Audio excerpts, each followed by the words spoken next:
پیارے بچوں، السلام علیکم۔ میں ہوں آپ کی آپی اور آج میں آپ کو ایک اور نئی کہانی سناؤں گی۔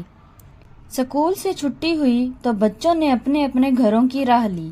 ابرار بھی اپنے گھر کی طرف چل پڑا اور سڑک پر جا رہا تھا کہ پاس سے ایک لڑکا گزرا جو سائیکل پر سوار تھا۔ اس کے بیگ سے ایک کتاب گر پڑی۔ ابرار نے وہ کتاب اٹھا لی اور اپنے پاس رکھ لی۔ اس نے سائیکل والے لڑکے کو آواز دی پر اس نے آواز نہ سنی اور وہ تیزی سے سائیکل چلاتا ہوا آگے نکل گیا۔ پھر ابرار نے کتاب بستے میں ڈالی اور گھر کی راہ لی۔ گھر پہنچ کر اس نے کتاب کھولی۔ کتاب بہت ہی خوبصورت تھی۔ اس میں کئی طرح کی رنگین تصویریں تھیں اور کہانیاں بھی تھیں۔ کہانیاں پڑھ کر وہ بہت ہی خوش ہوا۔ اس کا دل للچایا کہ یہ کتاب میں اپنے پاس رکھ لوں۔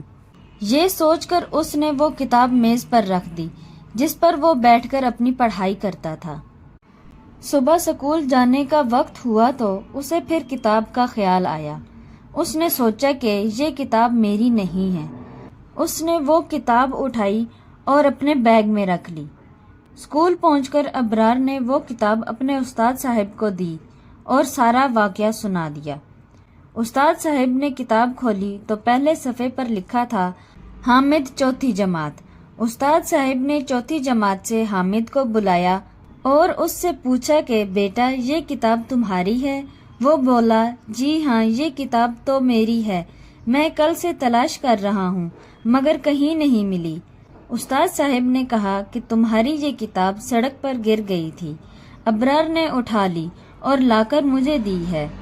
پھر حامد نے استاد صاحب اور ابرار دونوں کا شکریہ ادا کیا اور اپنی کلاس میں چلا گیا۔ پیارے بچوں، اگر آپ کو کوئی بھی کسی کی چیز ملے تو اسے ایمانداری سے واپس کر دینی چاہیے۔ کیا پتہ وہ چیز اس کے لیے بہت ہی ضروری ہو۔ اچھا، میں پھر ملوں گی ایک اور نئی کہانی کے ساتھ۔ اللہ حافظ۔